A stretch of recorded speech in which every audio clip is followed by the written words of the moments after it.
Hello and welcome back to our third video in this chapter, this part now. Remember, we are combining two sections together here, and this is actually basically the beginning part of chapter 3-3. I've done a little bit of editing. You'll notice it starts at number 5 here. This is your fourth page in your notes. There's one tricky thing that happens in here, so make sure you follow this carefully and get all the notes down.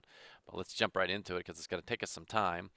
Right here, key concept. Take note.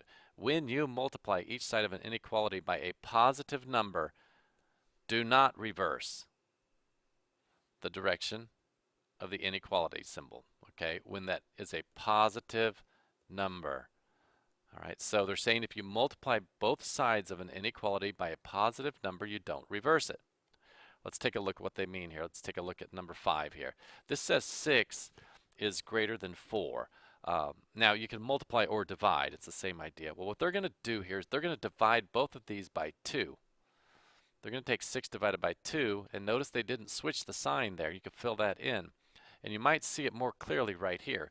If you take 6 divided by 2, grab my pen here, come back here. 6 divided by 2 is 3. See, they're just doing the math down the page. 4 divided by 2 is 2. Well, that's 3 is greater than 2. The sign did not change. So that's what they're trying to show you here as they have you fill in these blanks. And they do it again on number 6. I believe they're going to multiply both of these sides by 2. If you multiply that by 2, you'd get 10. If you multiply that by, if you multiply it by 5, I said that wrong. 5 times 2 is 10. 5 times 3 is 15. 10 is still less than 15. And that's what they show you right here. Okay, so here they are showing you what they did. Whoops. They're multiplying both sides by 5. All right, and the sign doesn't change. See that? It's still 10 is still less than 15. All right, and then number 7, they did the same thing. I think what they did here is they divided both sides by 3 to see if it changed. Positive 3. You divide that by 3, and you would get negative 4 on the left-hand side, right? Negative 12 divided by 3 is negative 4. Negative 9 divided by 3 is negative 3. And negative 4 is less than negative 3, which is true. So the sign didn't change. All right. So down here it says, this is a fancy way of using algebra to try to help you understand rules. If P is less than Q and R is greater than 0, that means R is a positive number. If you multiply both sides by R, the sign didn't change. See, the sign didn't change from here to here. Okay, so that this right here means that R is positive. So they're just showing you in algebra what we just explained here a moment ago. Okay, so let's go on down the page and watch what happens right here, because if you're not careful here, this is where I can lose you. All right, this is a strange thing that happens. If you multiply each side of an inequality by a negative number, okay, make a note, a negative. If you multiply both sides by a negative number, reverse the direction of the inequality. That's the only time it will reverse. All right, make a note of that. All right, so if you multiply both sides of an inequality by a negative number, you will switch the signs, and it's true. Let's just jump down here to number 9. I want you to see it. It says 6 is greater than 4. All right, this time, they're going to divide both sides by negative 2 just to show you the rule. That's all they're doing here. They're trying to show you why this is true. If you divide 6 divided by negative 2 and 4 divided by negative 2, watch what happens. You end up with negative 3 and negative 2 here, right? 6 divided by negative 2 is negative 3. 4 divided by negative 2 is negative 2. Well, guess what? Negative 3 is less than negative 2. Do you see what happened to the sign? Here the sign was greater, but here the sign had to switch. Okay, and that's what happens when you multiply negative numbers every single time. Take a look at number 10. All right, in the example up here, we multiplied by positive 5. Down here, we're going to multiply times negative 5. And watch what happens. 2 times negative 5, negative 10. 3 times negative 5 is negative 15. I know that looks like it's x minus 5. I'm just trying to say times negative 5 right there, if you're wondering what that was. I work it out. I take 2 times negative 5 to get negative 10. And then I take 3 times negative 5 to get negative 15. Well, which one's bigger? Or what's the sign? Negative 10 is greater than. Do you see? The sign switches. So whenever you multiply both sides by or divide by a negative number, the sign will switch. That's a big deal. You have to know that and you have to apply it. It only happens when you multiply or divide both sides by a negative. So, all right, multiply, make a note, or divide both sides by a negative, you always switch the sign. S-W-I-T-C-H, switch the sign. You always do that. Okay, it's important that you get that concept and you do it accurately. Okay, and then if you want to know that little sign there, G less than H, if you multiply times a number K less than 0, you reverse the sign. So right here, they just reverse the sign there.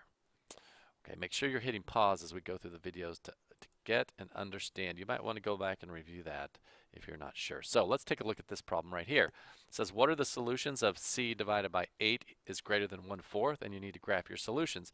Well, what's the first thing you need to do? You have to solve the equation.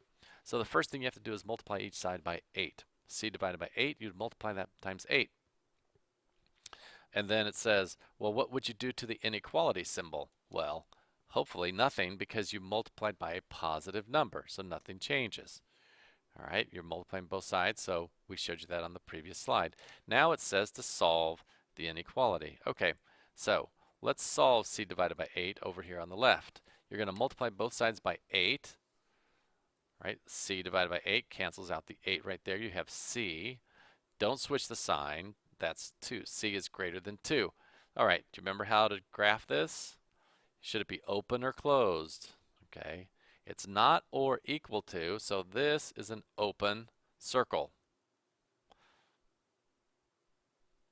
Okay, you're going to put an open circle on the 3, and then it's all values greater than 2. So you'd have a nice big open circle at 2, and your line would go this way. And they wanted you to fill in the 4 and the 8 there for you. Okay, let's take a look at then what happens when you multiply by a negative number. And this is the one where you got to be really super duper careful. Look at this one. What are the solutions to n divided by, or negative n divided by 3 is less than negative 1? All right, let's do it. Here we go. Which one are you going to do? You're going to multiply each side by negative 3. Okay, so what must you do to the inequality symbol for that? Well, the main thing is you reverse the symbol. Right, you reverse the symbol because you're multiplying by a negative number. Okay, so let's work it out here. Whoops, I didn't want to show you all that. I'll go this way. All right, if you reverse both sides, if you multiply both sides by negative 3, notice what they did right here. See how they switched that sign? They did it right there because that multiplication of negative 3 on both sides flips that sign around, making it positive n instead of negative, switching the sign greater than 3.